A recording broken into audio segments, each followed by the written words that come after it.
이어서 부천 호텔 화재 사고 이슈에 대해서도 얘기 나눠보도록 하겠습니다. 무려 7명이 숨진 부천 호텔 화재 사고.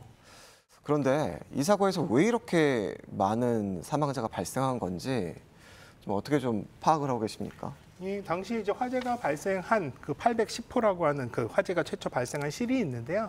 이 실에서 최초의 투숙객이 이제 맨 처음 이제 이 방에 들어갔을 때 타닥타닥하는 소리도 들리고 타는 냄새도 났다고 합니다. 그래서 이제 이 투숙객이 이제 프론트에 얘기를 해서 이런 상황이다. 그래서 방을 바꿔달라라고 요청을 했고, 그래서 이제 그런 안내를 통해서 다른 층의 방으로 이제 안내를 받았는데요. 근데 이제 그 이후에 방을 바꿔서 이렇게 다른 방으로 가는 과정에서 810호에 문이 열려 있는 상태였고, 또 번거롭게도 810호 안에서 에어컨 부분에서 이제 화재가 발생해서 화재가 커지면서 이 실 안에 있었던 화재가 이제 연기가 그대로 복도 쪽으로 그대로 확산이 됐고요. 또 한편으로 이 8층 부분에서 이제 9층으로 올라가는 계단실의 문도 열려 있다 보니까 한마디로 화재가 발생한 층의 연기들이 복도라든지 또 계단실을 통해서 바로 2층이라든지 이런 것들로 굉장히 빠르게 확산되는 그런 상황이었습니다. 그렇기 때문에 실제로 다른 실에 계셨던 투숙객들이 사실상 대피 경로가 막혀 있는 상태에서 큰 인명 피해로 이어진 것으로 이렇게 확인이 되고 있습니다.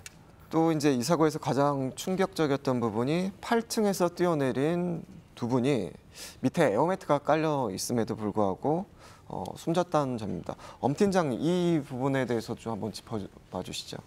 예, 그 부천 호텔 화재 관련해서 그 공기 안전 매트가 뒤집힌 사고의 정확한 원인은 소방청에서 현재 정확한 원인을 조사 중에 있습니다. 네네. 예, 그리고 우리 도내에서는 총 90건의 그 공기 안전 매트 사용 실적이 있습니다. 총 5년간에 걸쳐서 분석을 해봤고 거기에 따라서 안전 사고가 있었던 건수는 다행히 없었습니다. 한 건도 없었고요. 네네. 그리고 향후에 저희가 이에 대한 대비책으로 공기안전 매트의 내용 연수를 파악하고 기능상의 이상 유무까지 이상이 있는지 없는지까지 확인을 마쳤습니다. 예. 이게 매우 이제 이례적인 사고인데 우리 노 회장님께서는 좀 어떻게 좀 보고 계십니까? 예. 그 설치된 에어매트의 크기는 가로 7.5m, 세로 4.5m, 높이 3m의 크기를 가지고 있고요.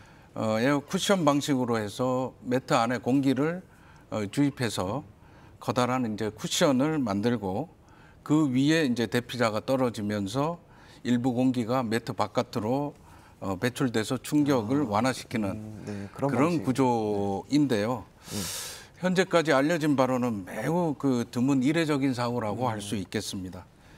급박한 상황에서 정확하게 이제 뛰어내리지 못하고 그 에어매트 모서리로 이렇게 떨어져서 매트가 뒤집힘으로 인해 가지고 바닥으로 땅바닥으로 이제 떨어져서 이제 사고를 당한 그런 부분이 되겠고요. 또 그 2, 3초 뒤에 이제 남성이 이제 또 뛰어내렸는데 거의 동시에 이제 뛰어내리다 보니까 에어매트 위에 떨어지지 못하고 바닥으로 이렇게 떨어져서 끔찍한 사고로 이어지지 않았나 이렇게 생각이 듭니다.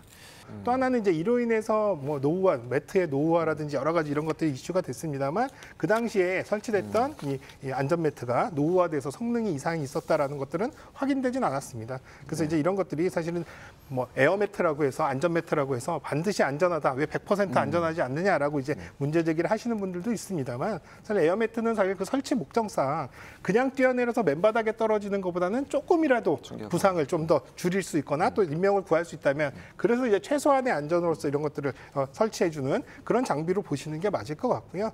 그래서 이런 에어매트에 관련된 부분들의 이슈 때문에 오히려 정작 이 건물에서 많은 사람들이 사망한 이런 부분들의 원인이라든지 또 이런 부분들을 확인하는 과정들이 오히려 조금 더 이제 소외되는 그런 상황들이 조금 안타까운 부분들이 있거든요. 그래서 지금이라도 실제로 그 안에서 여러 가지 경보 설비는 제대로 작동했는지, 그럼 경보 설비는 상당히 좀 늦게 작동한 것으로 판단이 되거든요. 왜냐하면 영상을 봤을 때도 복도 쪽에 연기가 이미 꽉 차 있는 상태고 810호에도 이미 화재가 이미 확산이 되는 상황이었음에도 불구하고 복도 쪽으로 사람들이 나오질 않는단 말이죠. 그걸 봤을 때는 아마도 경보가 제때 울리지 않았을 가능성이 있거든요. 그래서 오히려 진짜 화재로 인해서 사람들이 많이 사망한 이유를 정확하게 분석을 해야 재발이 하지 않게끔 이런 부분들을 우리가 좀 준비를 할 수 있으니까요. 너무 에어매트 쪽에 집중되는 것들은 조금 좀 우리가 좀 경계를 해야 된다 생각이 듭니다. 예, 알겠습니다.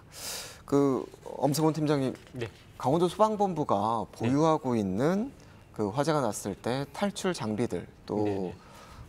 일반 시민들이 흔히 볼 수 있는 그 탈출 장비들 어떤 것들이 있고 네. 좀 소방본부에서는 그런 것들을 좀 어떻게 관리하고 계신지 있는지 말씀 좀 해주시겠어요? 예, 우리가 이제 탈출할 수 있는 장비라고 해서 우리가 예를 들면은 숙박시설 같은 경우에는 3층서부터 10층까지는 피난 기구라고 해서 네. 왕관기가 숙박시설 네. 실내에 설치되어 있습니다. 예. 그래서 우리가 관심을 가지고 이러한 피난 기구가 있는지 화재가 나면 어디로 피난해야 될지에 좀 더 관심을 기울여 주셨으면 하는 바람입니다. 예.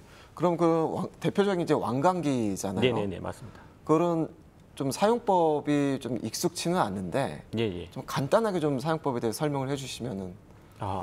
우선 그 왕관기 사용법에 대해서 이 자리에서 간략하게 설명을 드리면 우선은 그 함 안에 들어 있습니다. 실내에 왕관기 함이 있고 그 함을 열어서 고리 부분을 찾으셔야 됩니다. 그래서 그 고리 부분에 고리를 걸어서 이 릴이라고 있는데요. 그 줄을 밖으로 던지고 그 다음에 내 몸에 걸 수 있게끔 이 팔 아래쪽에다가 걸고 안전하게 자기 몸을 창 밖으로 내밀어서 이렇게 안전하게 벽을 짚으면서 손으로 내려가시면 되겠습니다. 예.